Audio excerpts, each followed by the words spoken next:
Jack Miller came home from war with only half his hearing left.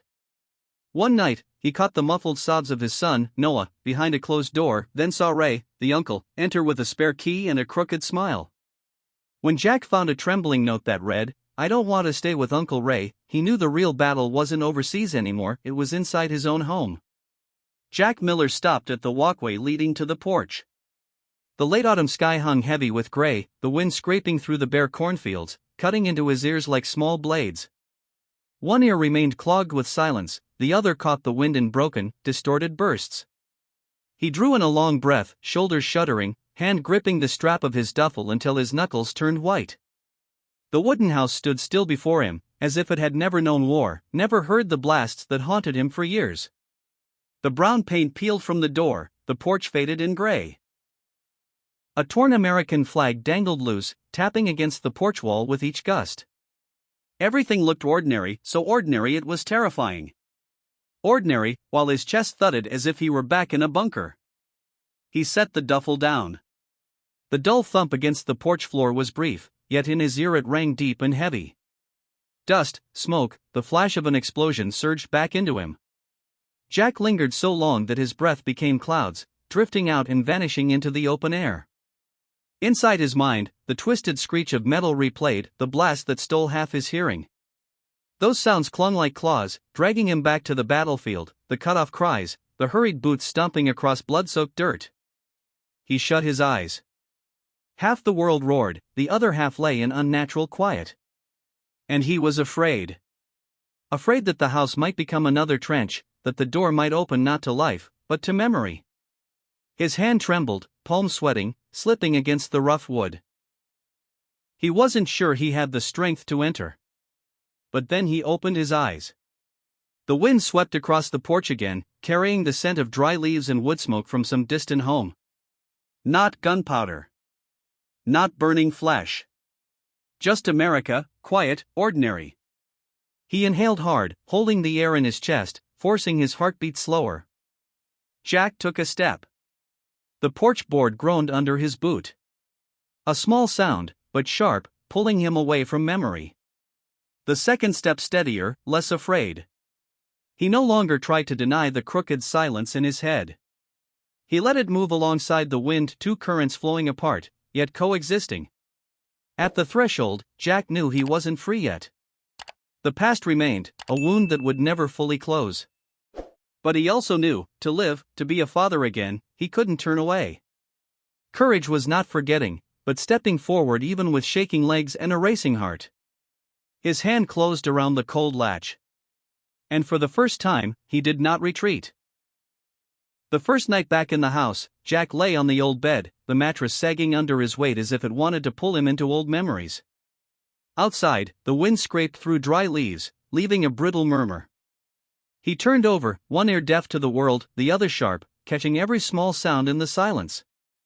Through the dark, a thin thread fell, soft sobs, stifled and trembling. He held his breath. It came from the last room down the hall, Noah's room.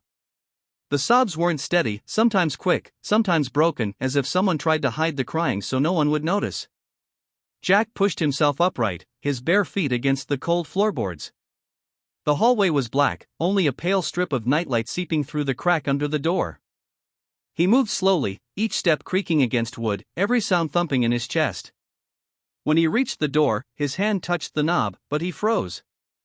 Fear stopped him. If he opened it, what would he see? A child shrinking away? A lost gaze? Or worse, the absolute silence of war mirrored inside his son's room? He stepped back and slid down the wall. Sitting there, knees bent, he slowed his breathing. Inside, the sobs softened, fading into shallow gasps, then lengthened into steady breaths. Jack closed his eyes, listening as though he were guarding an outpost in some distant jungle, where silence meant survival more than any whispered comfort. Sweat lined his temple, but his body gradually loosened. In that moment he realized, sometimes stillness is the strongest act. Not bursting through the door, not stirring his son's fear, just sitting, letting his quiet presence be a shield. He tilted his head back against the wall, staring into the thick dark above. The shadows no longer looked like trenches, but like a blanket, folding father and son into the same night. Beyond the door, Noah slipped into sleep, his breath steady, no longer trembling. Outside, Jack kept watch like a silent sentry, his chest still pounding with fear of losing this fragile moment, but also feeling resilience kindle. He could still hear his son. Even with one ear forever closed, he had half a world left to listen to what mattered most. When the wall clock struck midnight, Jack still hadn't moved. He let the darkness flow over him. The first night ended not in full rest, but in silence preserved. And in that silence, he understood, sometimes, to protect, you do nothing but sit, breathe together, and wait for fear to fade. Pale morning light filtered through the blinds. Jack sat at the kitchen table, a cup of coffee gone cold in his hand, his head heavy from a sleepless night. Suddenly, the click of the lock broke the silence, the front door turned. His hand tightened around the mug instinctively. The door swung open. Ray stepped in as if the house belonged to him. Heavy coat, neatly combed hair, boots streaked with mud. He carried a grocery bag, smiling too wide, filling the small kitchen with forced cheer. Without asking, he set the bag down on the counter. "Where's Noah?" His voice was loud, enough to make the narrow walls seem to vibrate. Before Jack could answer, Noah shuffled down the stairs, wearing a frayed sweater, both hands buried deep in his pockets. Ray bent down, his large hand landing firmly on the boy's shoulder. The smile remained, but his grip pressed down until Noah's posture sagged slightly. Jack stayed silent. He watched, every movement sharp in his good ear, while the bad ear filled with static hum. He saw Noah flinch, just a small shift, a half step of retreat quickly stilled. Ray unpacked the bag, cereal boxes, a jug of milk, canned soup. "Got these so Noah won't go hungry," he announced, his tone sure, as if filling in for a role unclaimed. Jack gave a faint nod, not in agreement, but as if acknowledging a move in a quiet battle. The kitchen shrank under the weight. Jack sipped his cold coffee, letting the bitterness coat his mouth. Noah sat opposite, hands still hidden, eyes lowered. Sunlight caught the mud stains on Ray's boots, leaving dirty marks across the clean floorboards.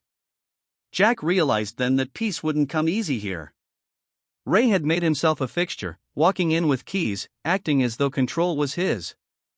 Noah folded inward, silent, like someone long accustomed to that dominance. Jack said nothing. Yet a crack had opened inside him. He knew he'd need to observe more closely, listen not only with his one working ear but with the silence pressing on the hallway, in his son's averted gaze. The morning ended with the slam of the door. Ray was gone, leaving the scent of cheap cologne mixed with open cereal. Jack remained seated, staring at the muddy prints on the floor. His ear hummed, but his mind sharpened. This homecoming would not just be a fight against memory, but against the quiet war within his own house. Days bent out of shape. The wooden house, once quiet, carried a new rhythm whenever Ray appeared. He brought with him a rigid discipline, as if trying to rebuild a barracks inside the kitchen. In the mornings, Noah's shoes had to line perfectly with the edge of the rug, toes pointing outward. If they were crooked, Ray's hand pressed hard on the boy's neck, forcing them straight. At lunch, bowls had to be turned upside down, spoons laid flat across them, napkins folded into neat quarters. If not, Ray yanked a chair across the floor, the sharp scrape cutting into silence. Jack watched from the sink. Water ran over his hands, as if to ground him. His deaf ear hummed, but the smallest sounds pierced clear, the clink of spoon against ceramic, the screech of chair legs. Ordinary noises twisted into warnings. Noah never resisted. His small shoulders curled inward, eyes drifting toward the porch as if seeking escape. The neighbor's old beagle barked hoarsely whenever Ray entered, its voice low and ragged. Each time, Noah edged closer to the door, fingers tugging at the hem of his sweater. Jack saw it all, but stayed silent. He refused to turn the house into a battlefield again. Instead, he recorded details in his mind, the faint bruise fading on Noah's wrist, the crumpled napkin clenched in his fist, the way his gaze dodged the light. At night, when Ray left, silence settled again. But it was no longer peace. It felt like ash over coals, cold on the surface, smoldering beneath. Jack sat on the wooden chair, staring at the dried mud Ray had left behind, his chest heavy with helplessness.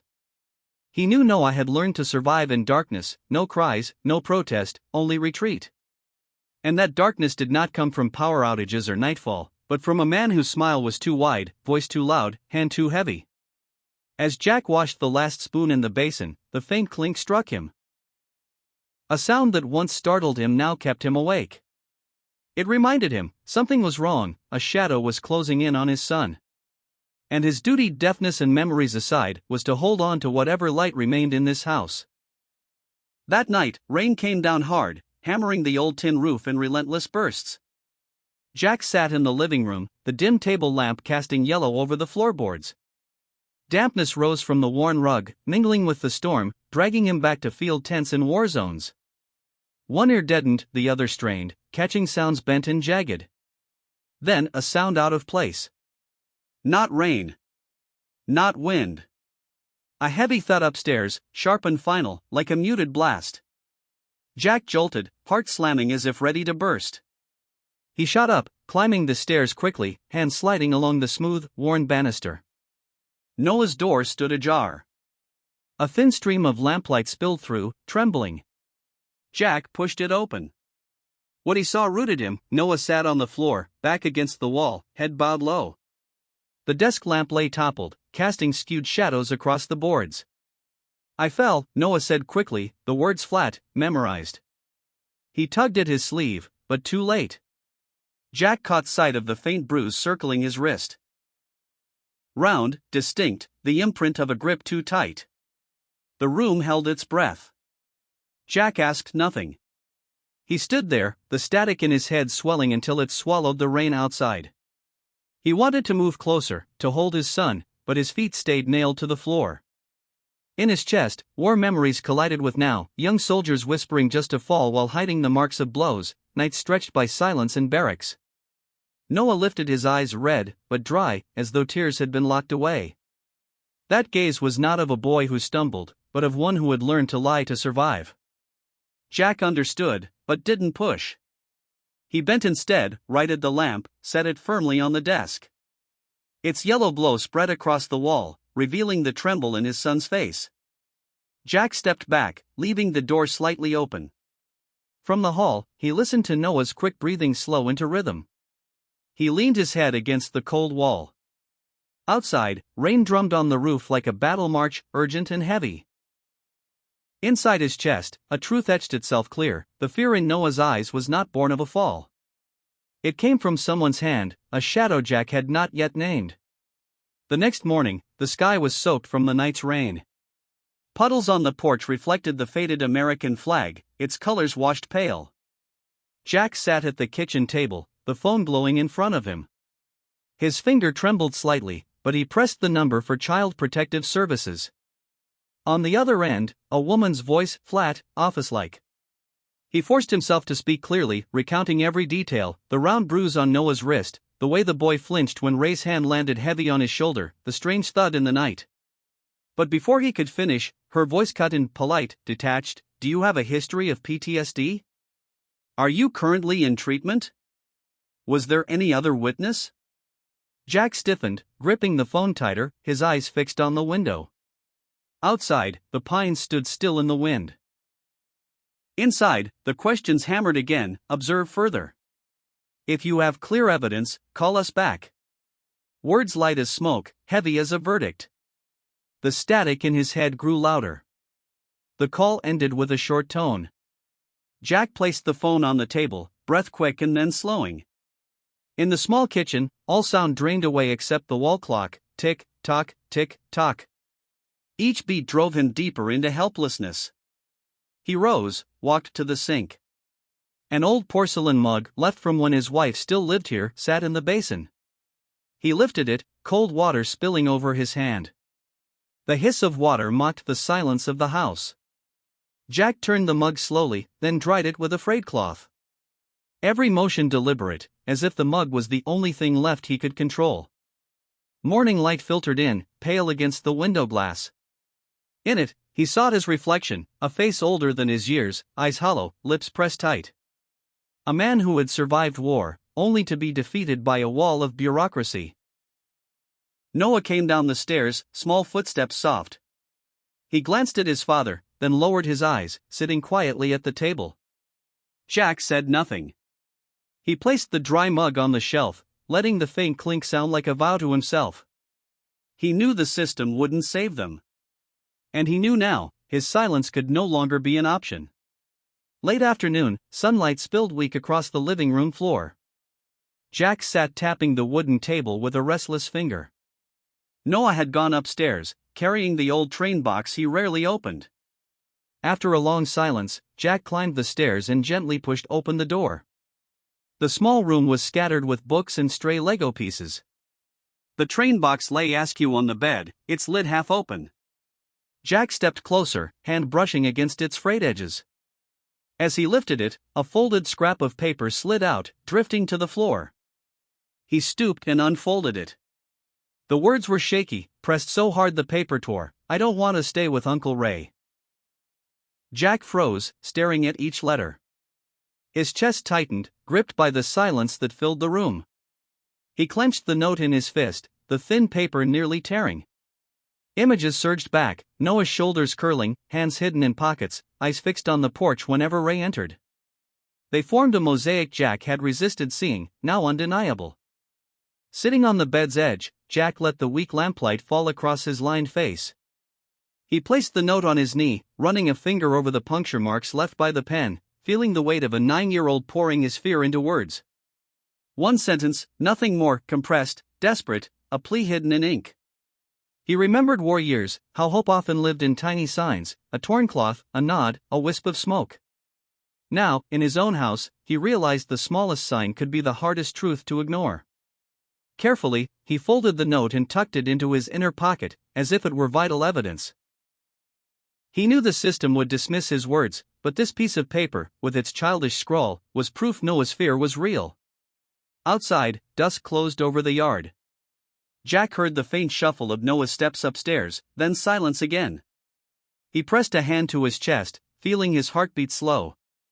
For the first time in days, a small spark flickered inside him. However alone, he now had something to believe in, a sign worth holding on to. The clinic stood on a narrow roadside, its white walls stained by years of weather. Jack led Noah inside, clutching the folder in his jacket pocket where the scribbled note rested. The hallway smelled of antiseptic, neon lights buzzing overhead, spilling a cold glare across the tiles. Dr. Patel, a middle-aged man with steel-rimmed glasses, sat behind his desk. He skimmed the file, nodded, and motioned for Noah to sit on the exam bed. The blood pressure cuff wrapped around the boy's small wrist, tightening steadily. Noah winced but kept silent. Jack stood nearby, hand gripping the chair's edge, helplessness spreading through him. Enough to observe further, Dr. Patel repeated, his voice flat. He scribbled notes, pen strokes dry as ticks on a ledger. Jack asked questions, but only got a fleeting look, not enough to conclude. Jack nodded, not arguing. He requested a copy of the report, photographing each page with his phone. Every image felt like a stone added to the invisible pack he carried. In his pocket, Noah's note still lay there, fragile evidence that others might dismiss as childish scribbles. Back home, the kitchen was quiet. Jack opened the plastic folder, sliding the report beside the note. He zipped it shut like binding a wound, not healing, just holding back the bleed. It wasn't enough, but it was something, pieces of truth he could keep for tomorrow. That evening, after Noah went to bed, Jack climbed the stairs and replaced the flickering bulb. He twisted a new one in, letting warm light spill across each step. He paused there, staring, as if the glow itself was a promise. At least his son wouldn't walk in darkness along this hallway again. In the silence, Jack leaned against the wall. One ear hummed with static, the other caught the faint tick of the bulb heating. A small sound, yet real, reminding him he still had the power to fix small things. He couldn't move the system, couldn't immediately free Noah from Ray's heavy hand, but he could hold a light, guard a stairwell, tuck away proof in his pocket. That night, descending the stairs, Jack glanced back at the golden-lit steps.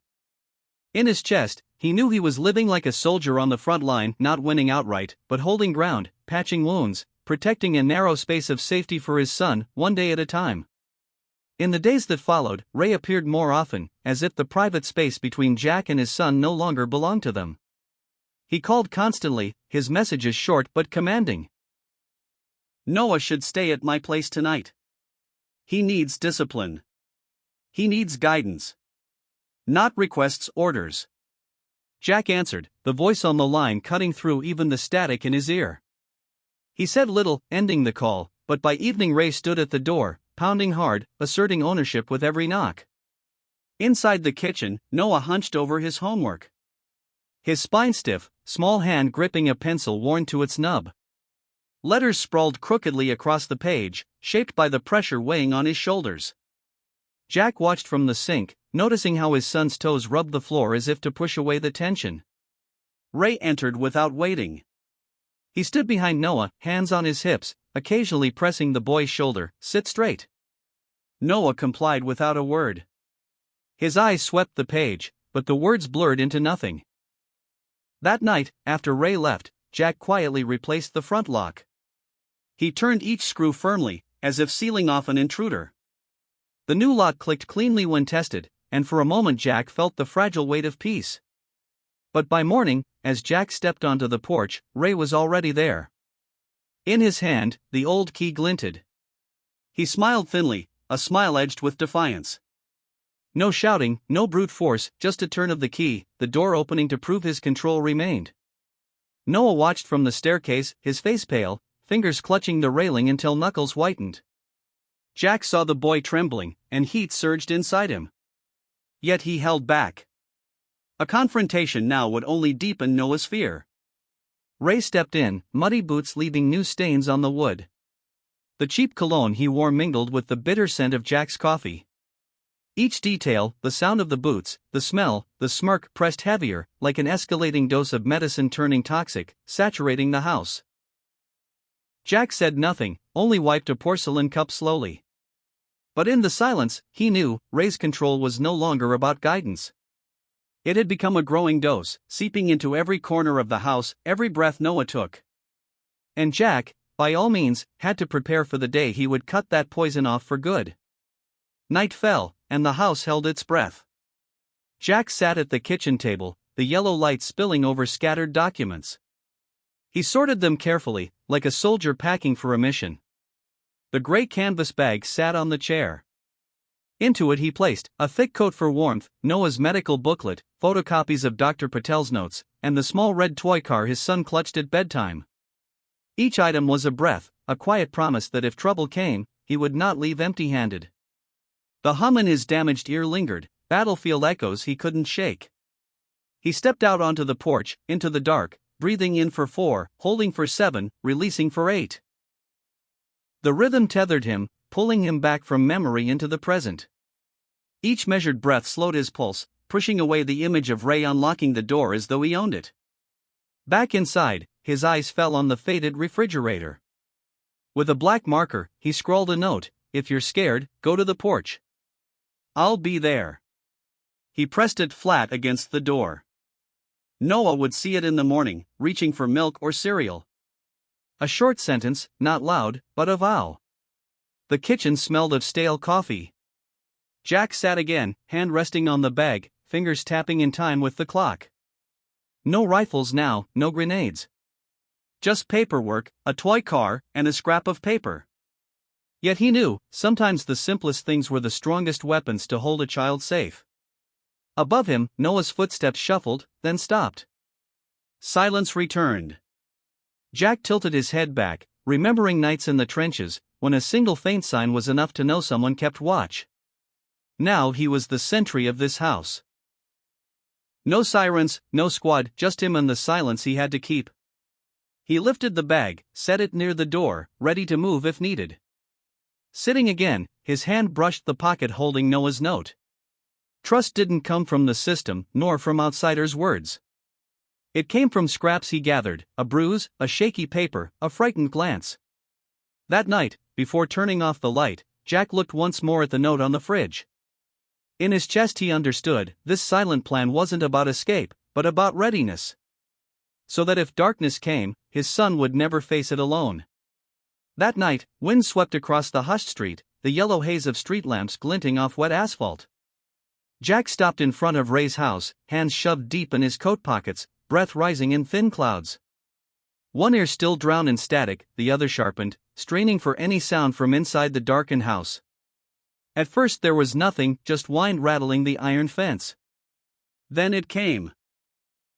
A faint sob, quick and stifled, as if someone tried to bury it away. Jack closed his eyes, angling his good ear toward the sound. His heart hammered, war memories pressing in, nights where a single fragile sound meant survival. He looked up at the second-floor window. The curtain trembled, though the wind outside had stilled. A shadow moved behind the fabric. Jack gripped his phone, fingers stiff, typing a short message, 911, welfare check. He hit send, the glowing screen a flicker of hope in his palm. He waited. Seconds. Minutes. The street stayed mute. No sirens, no flashing lights. Only the lamppost groaned in the wind. Inside, another muffled sob, then silence. Jack clenched his jaw until it ached. He stepped back, leaning against the cold fence. His chest heaved, breath erratic, until he forced it into the 4/7/8 rhythm he'd trained himself in. Each inhale carried the metallic tang of rust, the damp earth at his feet. The feeling was all too familiar. Waiting for reinforcements that never came. The phone screen dimmed, leaving him swallowed in black. Jack stayed rooted, eyes fixed on the window. He knew he couldn't storm in, not yet. But he also knew he couldn't leave.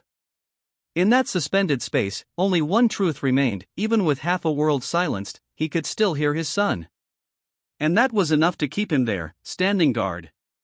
Sprinkles of rain began to fall, flecking his coat. Jack pulled up the hood, breath pulsing into the night. Fear and fury tangled in his chest, but beneath them something steadier rose, a quiet resilience. He would not move, not as long as that sob lingered in the dark. The latch clicked, dry and sharp, and the door cracked open, spilling a strip of yellow light onto the rain-slick porch.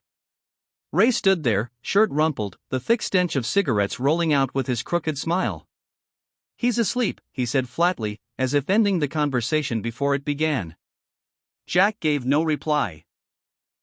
One ear hummed with static, the other strained.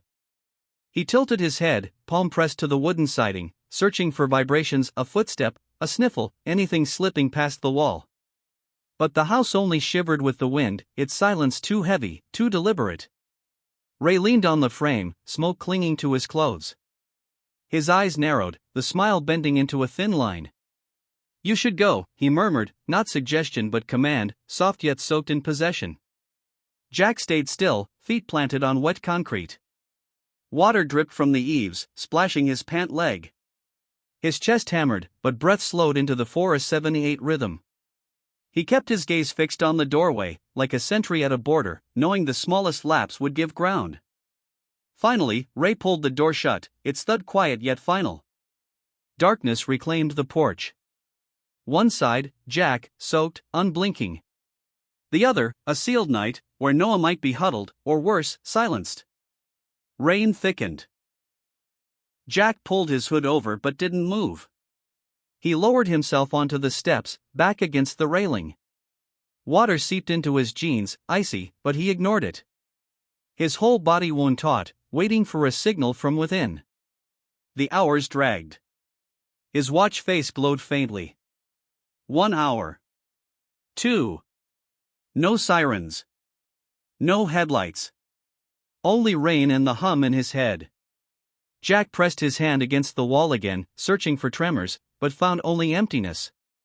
He knew he couldn't break in now, but he also knew this porch was a border of silence, a standoff between him and Ray, fought without words. Jack closed his eyes, letting rain strike his face. He remembered bunker nights, enemies just feet away behind earthen walls, when every breath became a language of silence. Now the war replayed on American soil, inside a simple wooden house. And he, with all his patience, would not abandon post, not until he found a way to pull his son from the dark. The rain poured heavy, hammering the porch roof like iron striking iron, its roar folding into the static inside Jack's ear. He stood in the dark, hand trembling around a small tool, eyes locked on the sealed door. From within came a sharp sound, a piece of metal hitting the floor, followed by a stifled gasp, strangled, then fading. His heart clenched. There was no more time. Jack bent low, hands moving with the old muscle memory of survival drills. The pick turned in the lock, bits of metal clinking, until a final snap released the bolt. The door swung open, stale air spilling out, thick with smoke and mildew. Inside, the house was black. Jack moved quickly, wet boots marking the floor. He didn't turn on a light, only followed the ragged sound of breath. Animal, cornered. At the end of the hall, a closet door quivered, as if straining to contain fear. He pulled it wide. Noah was curled inside, eyes swollen, cheeks bruised, a towel tied clumsily around his wrist. The boy's gaze widened, panic breaking into recognition. Jack dropped to his knees, shrugging off his heavy army coat and wrapping it tight around his son, pulling him against his chest. Noah shook violently, breath hot and chaotic. Jack held him close, the wet coat clinging cold, yet warmer than anything else in that house. His hand rubbed the boy's back, wordless. Silence was the only language gentle enough for terror. Behind him, heavy steps struck the floor. Ray loomed, face twisted in dim light. He spoke loud, fractured, but Jack barely heard. Static filled one ear, his heartbeat filled the other. In that instant, only Noah's breathing remained real. Jack rose, lifting Noah in his arms. His stride quickened down the hall, crushing muddy stains underfoot. Rain blasted in through the open door, sharp as needles against his skin, but he didn't slow. The door flew wide, and in the storm's white curtain, father and son burst into the night, leaving the heavy dark behind. Noah pressed his face to his father's chest, small fingers clutching the coat. Jack tightened his hold, running through sheets of rain, his breath ragged yet resolute. Within him, a certainty surged. This time, he had heard it all, not half a world, but the full, fragile cry of his child. And he had answered. Ray lunged, eyes bloodshot under flickering light.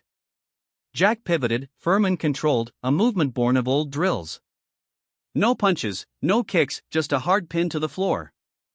Ray thrashed, breath thick with smoke, but Jack gave no more violence for his son to see.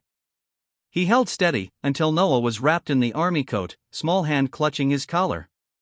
Rain poured white across the yard. Jack carried his boy into it, boots splashing through puddles. The street lamp bled light, blurred and trembling like a soaked dream. Noah buried his face against his father's chest, his small shoulders trembling, but within those arms, fear began to dissolve. The days after fell into the slow rhythm of hospitals and therapy rooms.